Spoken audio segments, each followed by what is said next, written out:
Apanya yang kamu bantah? Quran memang mengajarkan kekerasan. Ada Islam, ada kekerasan, bahkan pembunuhan. Zaman internet Yahudi bongkar kebusukan Islam.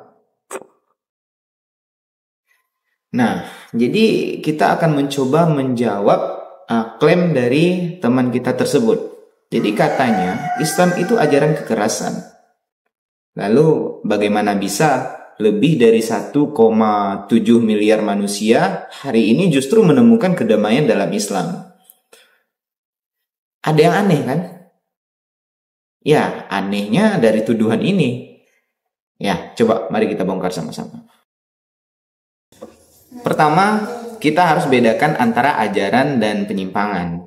Jadi Islam ini kan agama yang membawa rahmat, bukan hanya untuk muslim, tapi rahmatan lil alamin, untuk seluruh alam tentunya.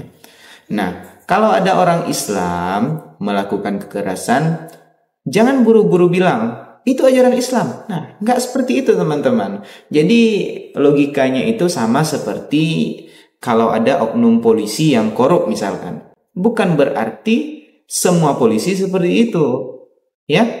Nah, bukan berarti hukum itu jahat, ya. Ada oknum-oknum ya yang menunggangi, sehingga tidak bisa kita katakan semua polisi itu jahat.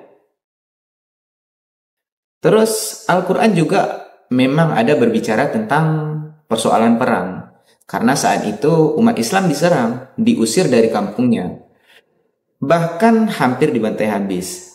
Tapi teman-teman, perang dalam Islam bukan untuk menyerang duluan, melainkan sebagai bentuk membela diri dan melindungi yang tertindas.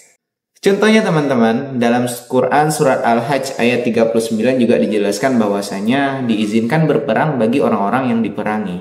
Ini bukan ajaran brutal ya, ini seperti negara yang membela diri dari penjajahan.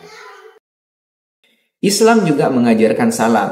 Ya, assalamualaikum. Nah, itu artinya teman-teman, damai untukmu. Ya, Nabi Muhammad SAW sendiri ketika dihina, diludahi, dilempari, justru mendoakan kebaikan. Apakah itu bentuk kekerasan? Ya tentunya tidak. Justru itu adalah suatu bentuk kebaikan. Dan kalau memang Islam itu brutal, mengapa ratusan ribuan bahkan jutaan orang masuk Islam setiap tahun secara sukarela? Apakah mereka merasa tertipu? Tentu tidak. Mereka merasakan kedamaian dan kebenaran. Kita hidup di era informasi dan juga disinformasi. Banyak konten yang sengaja dipelintir, dipotong-potong tanpa konteks, dibuat seolah-olah Islam itu jahat. Tapi coba buka hati, banyak juga mantan musuh Islam, bahkan dari kalangan Yahudi dan Kristen, akhirnya masuk Islam setelah benar-benar mempelajari isinya, bukan hanya melihat dari luar.